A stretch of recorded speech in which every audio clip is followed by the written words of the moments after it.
tomoni yo awa lelo toza le 12 jour oyo ndeko Eliezer aye koconfirme plainte na ye contre Mese Zakari Babaso tomoni yo awa oye koaccompagne yo kobeta mwa tout. Bon, na yawa pa na problème social toza na maman moko batangi aza 7 mois déjà. Oyo donc 2 cas maman wana na ndenge azali awa depuis dire 7 jours pas 7 mois batangi et na ba intervention na ngai nyonso na sepeli na moni équipe nyonso ya baleki na bazali awa et j'avais appris ça par la presse du Cameroun na Zakari et qui en arrivé là c'est pas bon encore ici à appeler rappeler à moi nous avons un papa là Eliezer. C'est son droit. Sauf que moi, il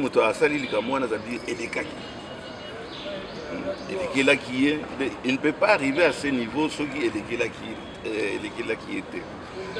Ce que je peux lui dire, essaye de te ressaisir. Un procès en diffamation n'a pas Nani à se ressaisir. Eliezer à se ressaisir. À Kamata, je vais essayer. C'est pas mon je vais essayer, mais oui, que Tambo n'est pas facile à gérer. Quand il s'agit de... c'est pas comme il n'est pas facile à gérer quand il sait qu'il est dans son droit. Et je sais que maintenant, ici, il est dans son droit. Il est dans son droit. Mais il est sans député. Il me semble que parfois, on a un pas non comme un niveau à député où on a tout ça. Nous avons accompagné Bissikagnos et vice-versa quand c'était possible. Alors, se rabaisser, aller s'étaler. Donc, au moins, au fond de Zakari, il y a des députés. Mais ça se trouve pas dans Bassamba. Par contre, les immunités, je ne sais pas dans Bassamba, je sais que Zakari a posé Bassamba. Il est député. Député national.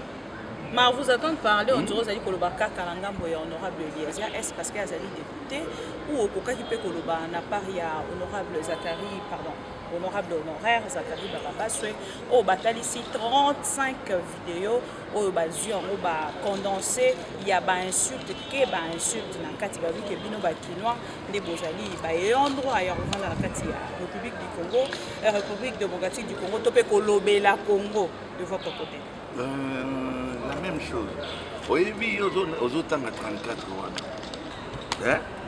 Moudroko la Zakari, qui ignore Nanaïb Zakari.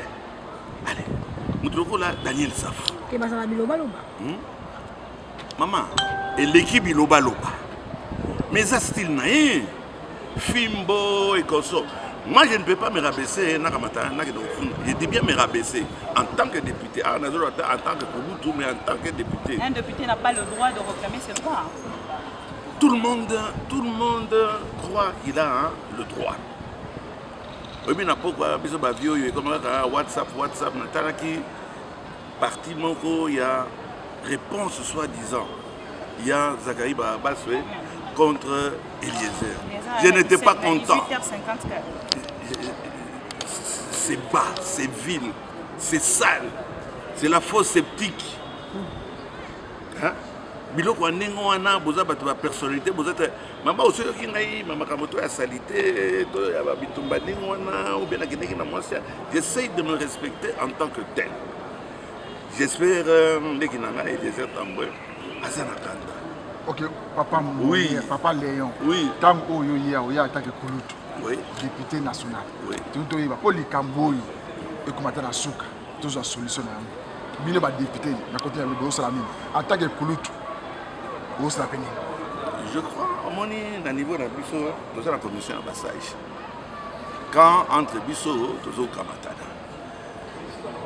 Zakari a sous député, a sous l'immunité. Il va s'entendre, il va retourner comme tata na onani, comme maman na onani, d'accord. Mais pour na samba, na muto a fundié. Il faut procédure et l'endemain.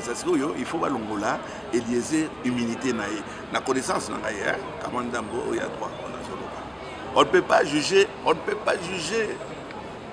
un député en fonction. Mais bah Roger député a fonctionné, député a fondi pour être moto Messi. Wana moto wana question no kitoko Didier. Wana moto wana ça ce que ya sambane Eliezer. Il faudra Eliezer azonga na niveau na ya simple citoyen. On ne peut, et je répète et je confirme, on ne peut pas prendre un député national aux vendre ici avec un civil. À moins que yo la période où on a Andima a mis l'ongola titre ya député. Je ne sais pas si vous comprenez. Baki ozala kaka na niveau moko. Moko aki ozala na likolo te. Ok, a désert azana likolo ya Zakari Babasu. Na ndenge ya musala oyo toza kosala.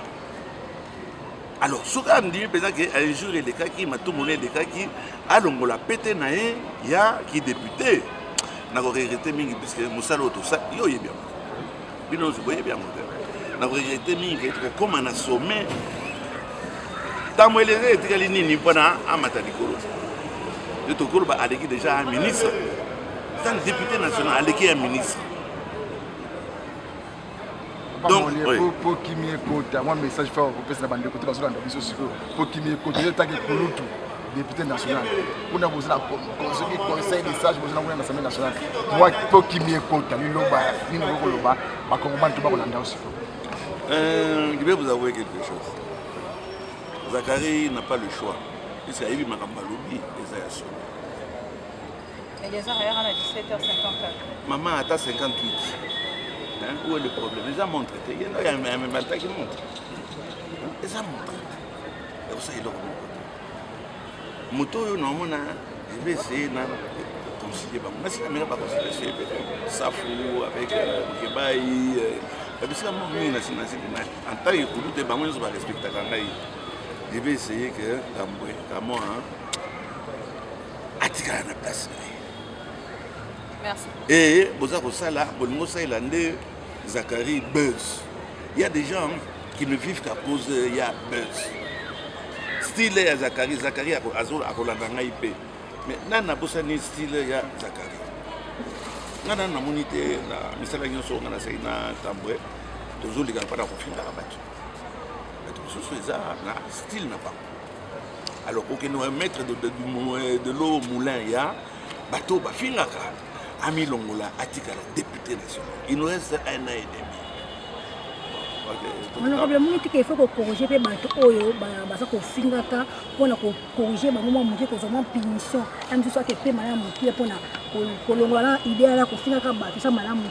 Maman, c'est pas une question. Et je vais te dire pourquoi. Nazali contre des pénalisations, il y a des délits, il y a des journalistes. Il faut pas continuer à libertinage et l'équipe, injure et l'équipe. Si Nanda vous avez la liberté, vous avez déborder. Alors combien de fois, qui va conseiller qui? Chacun doit rester digne. Et Malobassou n'a pas chuté. Je demande à Eliezer à se ressaisir. Atika besoin de bozo, et Moto va les plus. Les alliés Azali député national. Pour arriver à ce niveau-là, on a bien reçu 3 fois, je connais le terrain, je connais Eliezer. À Meka, ce n'est pas facile, à Meka, vous se ressaisir, mais ceux qui il y a des caméras, il y a des bateaux, il y a des injures, des saletés, des preuves. Il y aura des Zakari, il y aura des et pourquoi se donner comme ça en spectacle? Je suis contre la dépénalisation, il y a des lits de presse, il faut éthique là. Et je me demande c'est que c'est sac. Et ça, c'est sac, c'est un sac. Hein? Vous savez que Tito Ndombi, Chantal Tianimbo, combien il touche par mois plus que M. député. Pas dans le Nini, puisque le CESAC devait se saisir de ce dossier, mais le CESAC n'existe pas. Par condition de censure, ça n'existe pas. Et la justice, je peux vous assurer que la justice, ça n'existe pas ici dans notre pays. Comment ça? Mais on a déjà un procureur de la République, il n'attend pas qu'on vienne lui déposer une plainte. Il se saisit lui-même d'office. Non, il y a un qui est infraction. Il y a un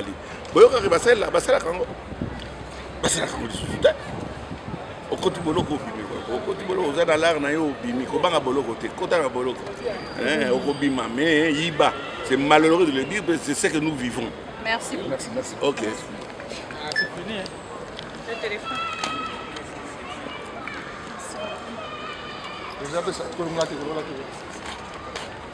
Johnny, ok.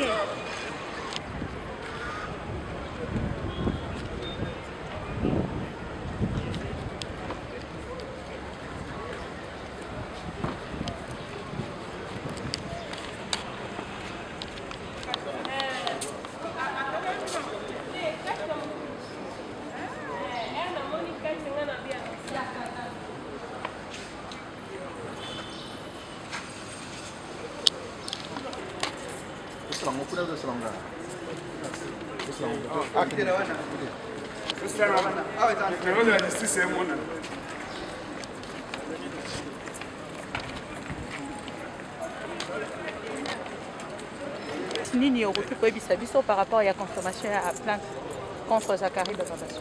Bien, merci pour la motuna. Sengele bembo kabeba ke likamuno so zakane bandeli pesuka.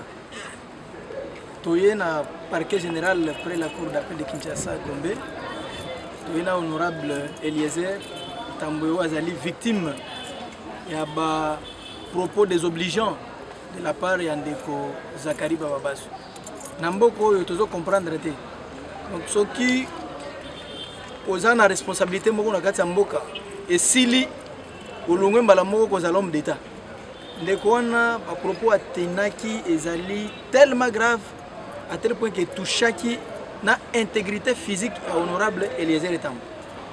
Kofinga kolobele mabe makamsu to koloba ote na caméra parce que dossier ezali na justice eza na caractère moko secret mais o esengeli boye ba eza que honorable Eliezer victime il y a ba injure ba menace même et puis ba imputation dommageable il y a pas rendez-vous Zakari Bababasso o ya zwine kaka diplôme déjà je crois doctorat ya kofinga na kati ya mboka atikili kambote contrairement na ba médiation nyonso ezo yela ebutu moi o Zakari azali ko kutana na batu mususu même unité Grand Kasayen pour que baye ba ko jouer médiation à retirer plainte naie lui est déterminé parce que non seulement on est rezali aye mais aussi à ba électeur naie namboka otozolo ba état de droit tokoki ko tikate ke mutu a continuer ko se comporter na Tanzanie na jungle de na yango moni toye awa na yemoko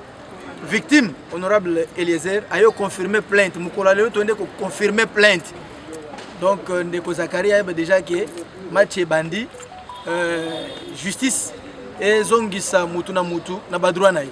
L'initiative ezali à nani et puis nini ezali ko motiver yo surtout que ezali mettre avocat otoyebi na dossier ya mbuma yo kaka nde ozalaki na moto pourquoi seulement vous? Omoni Sergili ezali structure oyo ezali ko lutter contre l'impunité na kati ba objectif à Sergili tozali ko défendre pe toute personne dont ba droit na bango ezali violé to bafoué notamment ezali bino ba journaliste même au procureur général même au konzambo que toute personne nde yango omoni ke honorable ayaki pe na kati ya structure pour que ba o ezali comme ba intérêt na ye o est comme mise en cause réputation na ye oyo ba BBC et pas ndeko Zakari structure o ezali ko défendre mutunyo surtout na kati ya mboka ye pas azali congolais lokola nde yango ayaki biso Sergili tomoni ke makambo ayeli to interroger ba objectif na biso elongo bani nde yango to so accompagner ye voilà et sengeli oyo bekeza la bino ezala yo mama bibi soki oyepe na Sergili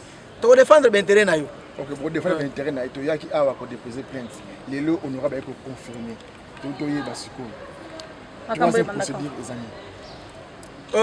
phase mususu ya olobela na caméra te totiki siko justice esala mosala nango toboya oloba nyonso noki te okosunga motu mosusu akomi na Brazzaville motu mosusu akoti na kati ya bakuka motu mosusu donc aséchappe te na justice et le reste bokoyeba lisusu ka tango tozotanela kaka tongo alobi dimanche lundi bani wana bozo nouvelle mosusu Banza lelo bobongisi français parce que commis français bien te bozo comme par exemple ko isa bien te biso tozali na polémique wana ti wana eza ba débat à niveau biso tozali ba avocat auto prêter serment totangi lango classe toza kuna te totika ye akoya ko répondre. Maître Franck Kalolo, honorable Léon Lemalemba, a conseillé à mon amboka, avocat conseil à Ndeko Eliezer, a conseillé à mon amboka Eliezer à Tchanase, à Bomamoto, parce que les alliés à Bez à Pamba, ils ont ça la après ça succès à Mutomoro, à l'ini Bez, et au sein de Tchanase Bomamoto, au cours de par rapport à notre avocat conseil. Oui, Moussala, la justice, c'est allé pour rétablir l'ordre public. Kozongi Sabatu Oyo Mabe Nanzela. Justice, c'est allé thermomètre, mais il a Kamutunyo surtout. Maintenant, bino boko sepela bakutana nanzela to belecteur Ndeko Eliezer ba agresser à ce moment-là bolobani a créé milice non mais tant mutoyer na justice et ça pour nani pour ba remettre na badroit na yi makamwana to boy yangote mais ekoye moi mukesima yoye moi mukesima parce que azali représentant ya peuple peuple ne ezali victime na ye mokope elongo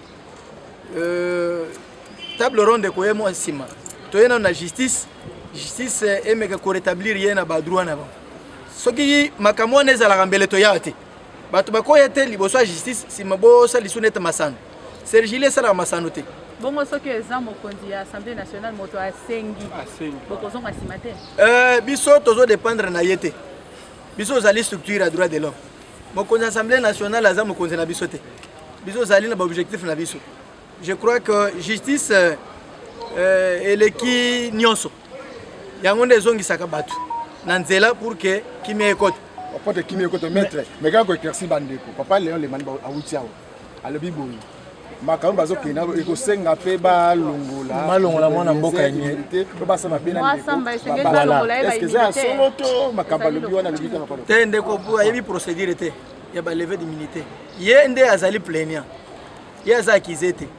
Lorsqu'on est plaignant, on a immunité. Il faut de quoi me revoir mon immunité. Mais Azali Moutounio sur Congolais, Aye Kofunda.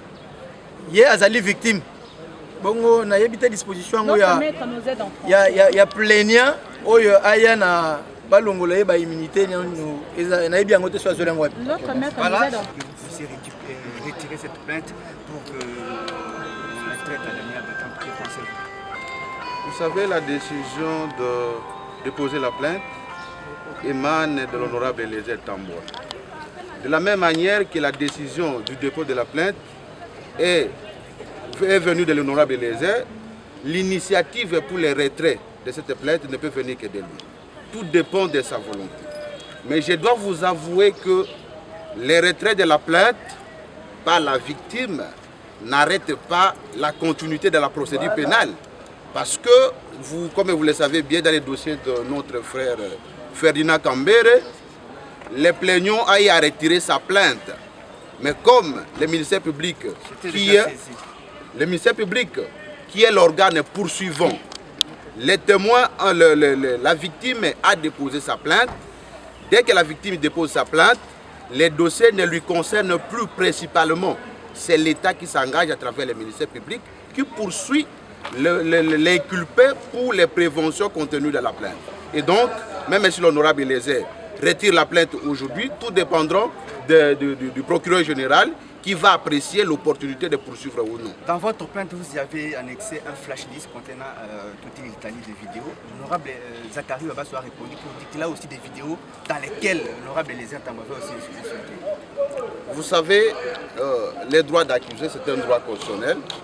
De la même manière que l'honorable Eliezer a usé de son droit pour pouvoir déposer la plainte contre l'honorable honoré Zachary Bababas, c'est de la même manière, c'est son droit aussi de venir déposer la plainte contre l'honorable Eliezer s'il estime qu'il a été victime de certains faits. C'est son droit le plus légitime et même constitutionnellement garanti. On ne peut pas empêcher à un Congolais qui estime avoir été préjudicié par un comportement d'un député national que ce soit, même d'un président de la République, c'est son droit le plus légitime pour pouvoir venir à son tour déposer une plainte contre l'honorable Eliezer. Maître, s'il venait par la voie du pardon, quelle sera votre réaction? Vous dites? Par la voie du pardon. S'il revenait vers la voie du pardon, quelle sera votre réaction? La réaction ne sera pas mienne, c'est la réaction de l'honorable Eliezer. S'il veut pardonner aujourd'hui, il peut introduire son document de retrait de plainte, mais comme je vous avais dit précédemment, le retrait de la plainte n'arrête pas les poursuites contre Zakari Bababazou. Merci beaucoup. Ok.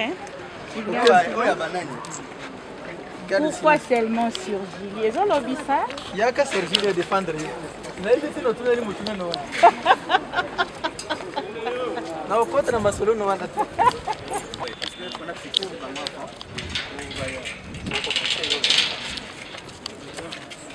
Wana mutuna bibi asongizo ngoma. Wana na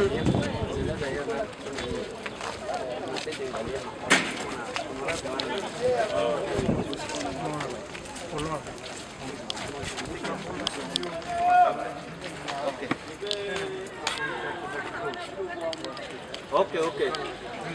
C'est bon.